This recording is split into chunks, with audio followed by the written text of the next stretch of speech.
adofo a mo hwɛ ha yɛ Trace TV efie ensɛm nko a baabi a uhui ɛyɛ Effiduase amusieyɛ ɛyɛ Effiduase cemetery hɔ no mo na sabre yɛ gyina yi na o hwɛ Effiduase amusieyɛ a sɛ deɛ hɔ no mo afu a enye kuma na ɛyɛ awerɛhosɛm enso yɛnya nteɛ sɛ councilfoɔ agyi sika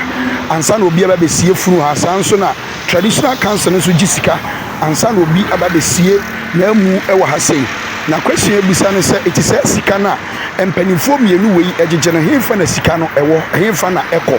na baabi a yenye sika free so you need to invest over there etu hwɛ asie wei a ɛyɛ awerɛhosɛm asie ne da kwan ho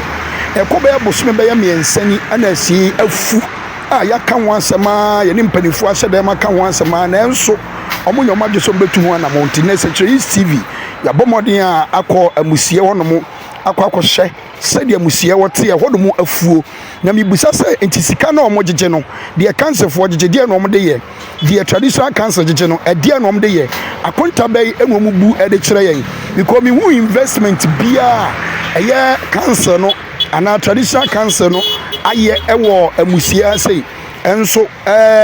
bosumi bia da bi obi ba besie funu bia no ɔmo gye hu sika enti sika na ɔmo gye no deɛ na ɔmo de yɛ enti adɔ a wo bɛdɔ asie hɔ no mo no na etimi aboa ma asie hɔ no mo ada hɔ no mo no enti ɛno na ɛyɛ ɔmo den ana sɛ obi abɛba no mo na mmeranteɛ no ɛnum wi wɔ asɛi na amanfoɔ ɛna so no ɔmo gya ɔmo nan na bi nso yɛ nyankomadeɛ wobɛba na candle esisi ɛna no so ɛwɔ ha sei a sɛnke adɔ ɛna hɔ no mo da hɔ no mo a anka megye sɛ saa nneɛma wei kentimi ntoa so ɛwɔ asie asɛi sɛ nipa bɔnifoɔ bi kura bɛhyɛ nwura wei mu na wodi bɔne a ɛbɛyɛ dai ɛna obi atimi ahu na nsan wo bɛhwɛ obi asie ni funu wobɛkɔ ne yɛtu amu no na nneɛma a yɛde hyehyɛ mu nyina yɛyiyi ne nyinaa no ɛyɛ hafu a afu nti mɛsrɛ wei yɛn kasa ntia panyin bi na emom deɛ bɛsi ebusa ne sɛ sika a mogye no ɛwɔ ɛyɛ abusia ha sɛ no deɛ na modi sika no yɛ sɛ Trace TV efie nsɛm nko a